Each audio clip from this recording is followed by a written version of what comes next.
La vision se résout à la dynamique de la vie, c'est ce qui nous encourage à continuer, et la force de nos cœurs. Cela nous est donné en exemple dans la vie des prophètes. Prenons Jérémie comme exemple. De son propre point de vue, Jérémie devait faire face à une situation désespérée. Son ministère était un véritable échec pour lui. Nous savons ce qui s'est passé de nombreuses années plus tard. Et nous savons aussi que des générations sont entrées dans la valeur de ce qu'il avait annoncé. Mais de son vivant, et pour lui personnellement, son ministère lui parut vain.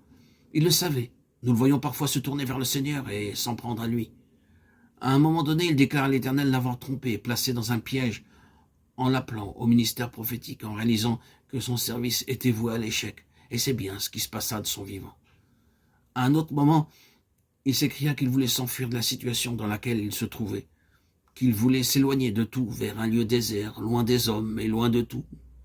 Si seulement il avait pu fuir loin de sa situation et des hommes, de cette chose qui semblait auparavant être pour lui une situation privilégiée. Mais maintenant, il pense s'enfuir. Pourquoi? Parce qu'il lui semble que la situation présente est désespérée, parce que la réception des choses spirituelles est si lente, parce qu'il lui semble qu'il n'y a aucune progression spirituelle et beaucoup d'autres choses encore.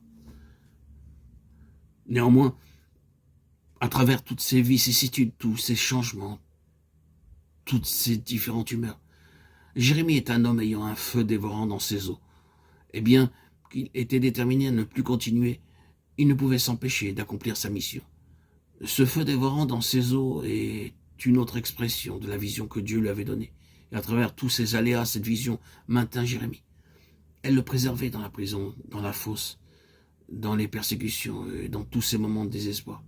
Eh bien, qu'aujourd'hui il se trouve dans de profondes ténèbres et désemparé dans son esprit, il ne pourra pas y demeurer. C'était une expérience qu'il devait vivre. Mais il en sortit, et le feu brûlait toujours. La vision demeura jusqu'à la fin. Chère auditrice, chers auditeurs, chers abonnés, chers amis, c'est ainsi que nous sommes affectés par le dessein de Dieu. C'est une chose qui se situe bien au-dessus des circonstances environnantes, bien plus profonde que nos affections, nos émotions et nos expériences émotives. C'est quelque chose qui doit surpasser notre disposition naturelle, une chose bien plus considérable que celle auquel notre âme est sujette. Elle doit avoir la puissance de nous sortir de nos fosses et de nos prisons spirituelles et nous stimuler à aller sans cesse de l'avant. La vision spirituelle est la seule dynamique adéquate pour les temps dans lesquels nous nous trouvons, et ce sera de plus en plus le cas au fur et à mesure que nous nous approchons de la fin. Tout autour de nous se désagrège, et dans ce monde de plus en plus corrompu, nous devrions être capables de dire « J'ai vu le propos éternel de Dieu. Je sais ce que Dieu a en vue. Je sais ce à quoi il œuvre. » Avez-vous vu cette divine révélation en vous? Il ne peut y avoir de tests et de défis plus exigeants que ceci.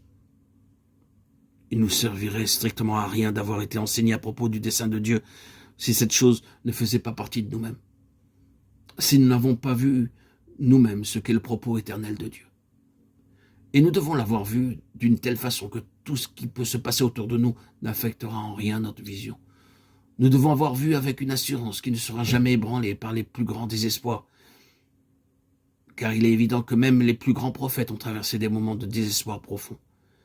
Mais parce qu'ils avaient vu la vision, parce qu'ils avaient saisi et appréhendé le dessein de Dieu, ils ne demeurèrent pas dans les vallées de l'ombre de la mort. Ils en sortirent, et c'est ce feu dans leur eau qui les ramena au sommet.